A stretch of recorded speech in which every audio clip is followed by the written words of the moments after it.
Welcome back to another episode of Street Level. Here with my friend Lee again for a second time. We got to talk the first time and we got some good stuff, but Lee said that he had some more stuff that he wanted to emphasize on, and I'm glad to hear it because it is a very incredible story and I think it needs to be told. And so, with no further ado, we're going to start out talking about Lee before he was incarcerated. Some of the things that was leading up to his incarceration. Some of the things that was that he knew he was messing up, but I guess you never know when you're gonna get plucked up. And I'm gonna go ahead and cut him loose and let's see what we can get. So go ahead, Lee. Tell me about things leading up to your incarceration. Some of the things that you kind of foreshadowing of things to come. All right. Well, me and the girl I was with, we ended up, she got pregnant, and, that was a lot of stress, financially and stuff, and we were trying to figure all that out. And the place I was working for, actually, the supervisor there had threatened to fire me whenever I was going to the hospital for her having the baby, because we were working a lot of overtime. But I'd worked there for years, so I decided to go out on my own, start my own business, but I was doing that in the afternoons, working there at the day, so I'm working, damn near 100 hours a week. And one day at work, like, I've never been really too much into drugs, you know what I mean? Like, I've dabbled here and there, but I wouldn't say no more than anyone else. We've all done our trying, yeah. One day at work, this dude, he got mad and kicked a piece of flooring, and it flew up and it hit me in the leg and ripped my leg open, and I went to the hospital, and they put me on pain pills. Like, I had taken pain pills before, but I had never taken them for, a while. Yeah. Right. And, so I'm taking them at work and stuff, and I was supposed to take 2 weeks off, but the boss wanted me there because they didn't have anybody to take my place. So, man, I felt like Superman at work. I'm running around doing everything. My back wasn't bothering me. I felt good. Oh yeah. So I'm taking things and I'm going, and then I run through the script. And man, I am sick. And I don't know what's wrong with me, and I mean, like, I could barely get to work, I'm at work, I fall out of my Jeep, I'm throwing up on the ground, and this dude, Darren, he walked over to me, and he was like, "What's up, man?" And I was like, "Man, I'm sick." He's like, "Man, you're dope sick," and I was like, "I'm not dope sick, I don't do dope." And he gave me a rocks, and that was my first time ever doing one of those, and it was the beginning of the end. He gave me one of those, everything went away, all my problems, and I broke down, I started crying. I didn't know what to do, I was ashamed of myself, I felt like a loser, and so I was just like, alright, I'm gonna get off of this stuff, you know what I mean?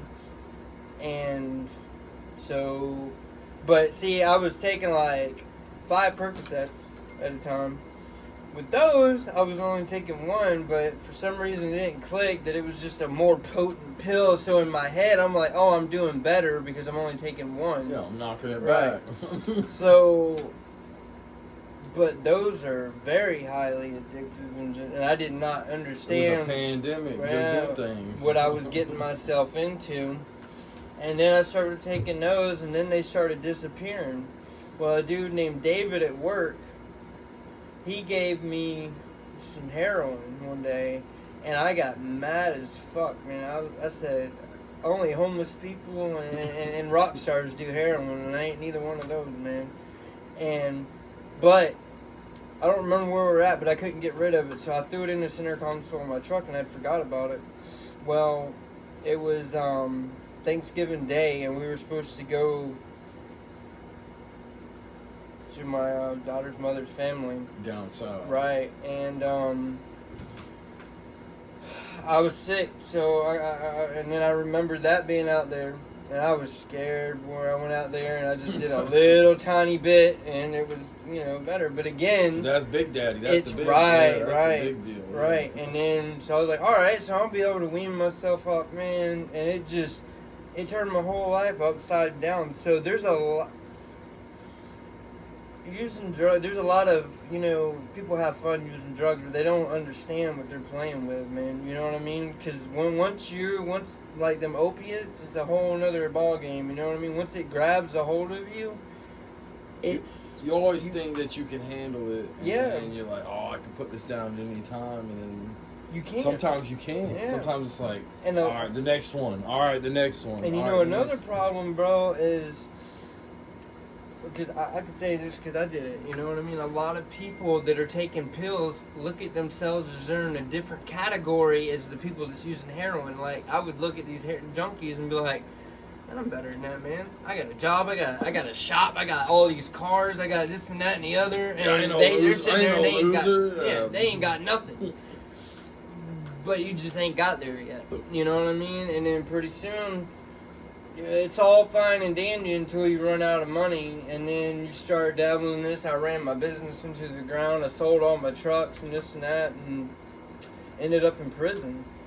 And, the pills completely ruined my life. And it's something you see through my journeys of going and getting this stuff. You see, like, soccer moms and stuff that have gotten themselves tangled up with it. Like, you just...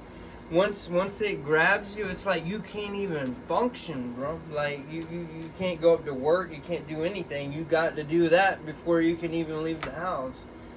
And it messes with your brain, man. Like, you think that you'll be making good decisions, but you're destroying your life. Do you remember the day that you got arrested? Now, did you bond out or did you? Yeah, I bonded out. So you bonded out. So you were a free man when you got sentenced. Oh no. No, you were that's okay. Not how it happened. Okay. Actually, I should wish that I would have stayed in prison. I mean, in jail. To catch that to time. get off of because, bro, I wouldn't have got nothing but 18 months probation had I not got bonded back out. See, I thought that I was going to go to prison. Okay. And I wasn't. Because everybody, talked. My head up, this ain't gonna right. be good, dude. So nobody's ever got no words of encouragement. Yeah, Levy County was gonna offer me 18 months probation, which I didn't know that at the time. But I got bonded out, and the girl that I was with, she didn't want me around my daughter and stuff because I was fucked up, and she actually thought that I needed to stay away, but my dad, he had taken some money that I had, and he came and he got me out. So when I got out,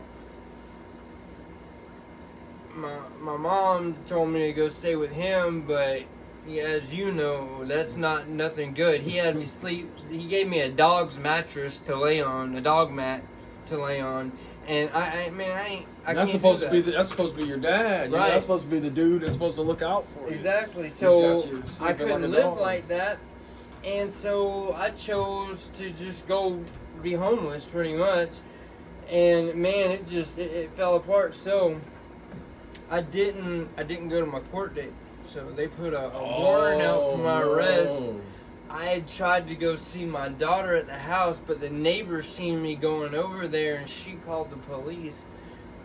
And they flew up while I was there, and I ran. And they had the helicopters and everything, and somehow I got away. I don't know how I did. They had pine trees out in the woods, and I ran up and I hugged one because I know they put up, heat. So I hugged one of them, but it was like 3 days later, I ended up going to jail, which that is exactly what I needed. A lot of people, they try to stay away from jail, but jail it sucks. It'll restructure. Right. And, a lot of people's like, oh, it takes like 2 weeks to get off of that stuff. Man, it took me about 8 months to get that fog off of my brain. You know what I mean? Like. So how bad was the DTs when you first sucked. got in there? And what kind of things does the county jail do for you? Which is probably slim to none. At the time, they didn't do nothing for me. I laid in the floor in my vomit and you know, Try it, just right, sweated that going shit through out. it. Now they give you Suboxone and stuff like that to get you off. And at the time, I didn't even know what Suboxone was. I thought it was just another kind of painkiller or something like that. Yeah. And I just knew nobody wanted them. You know what I mean? I heard they're pretty strong. Yeah, Man. They can be like pretty. the guys have like stacks of them, and they just because what it is, that it's kind of like an opiate, but it latches onto the same receptors, so you don't end up having withdrawals and this and that. But it has like a shelf, like you So won't it can be getting high expire. on it, right? Okay. Like if you're taking them on the regular, you won't be getting high, and if you are to take an opiate, you'll go into I forget what they call it, but it's like you go into withdrawals like that. So you'll get sick as hell. So it kind of So it's kind of like a stepping stone to get you out if used Right, the right way. right. But a lot of people out here abuse them. Yeah, they do. And it's that's Anything. That's human nature, Yeah. just to push the limits Mhm. and whatnot. So your first few days in the count. So how long did it take you to physically overcome the sickness? It took me about 2 weeks of throwing up and stuff. sick, Maybe- cold, Oh yeah, it shivers. was horrible. Like And you're are shitting on the yourself, are the throwing up. guards compassionate when No, it comes they to just- that? they- They're they just look kinda- at you like a piece you're of just shit. another piece of shit laying Right, on the floor. you just lay dying. there and die. Yeah. God. That's the world we live in, folks. Yeah. That's how it is. Yeah.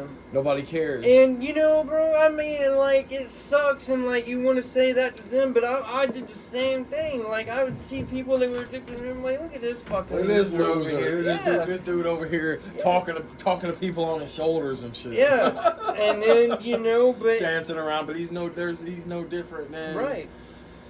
You know what I mean? And that's what I've realized with talking to some of these people that I've talked to. You know, some of these people, yeah, they may be able to get in and out of their stuff, but they're still human beings at the end of the day, and that's the way they perceive life. And let me tell you, man, nobody wants to be a drug addict, man. It's just once that shit latches onto you, and not only that, like me growing up, I had a lot of stuff that I was depressed about and this and that. So the pills also they help with that.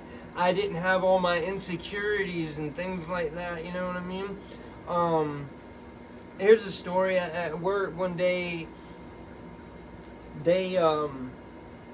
my supervisor brought me up there to have me fired because I failed my drug test, right?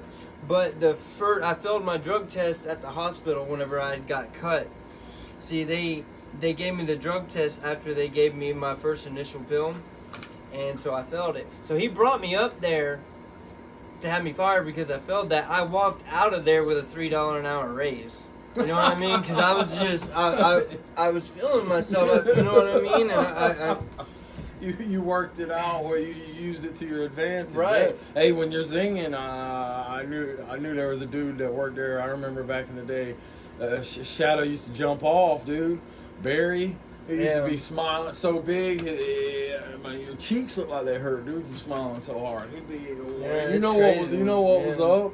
Darren over there in the corner, sweat beads coming off his forehead. Yeah, remember that bald dude Doc? No.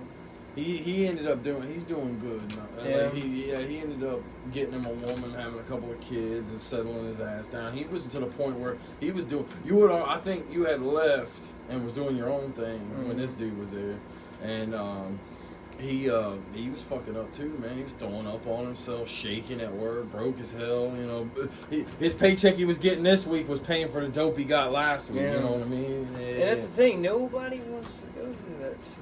Man. It is a just terrible, traps you. terrible thing. 'Cause Right. You get to the point where it's like, well, I wouldn't get like that, but you don't know when You don't when know you are because sick. I never foresaw what just happened to me, you know, to happen. And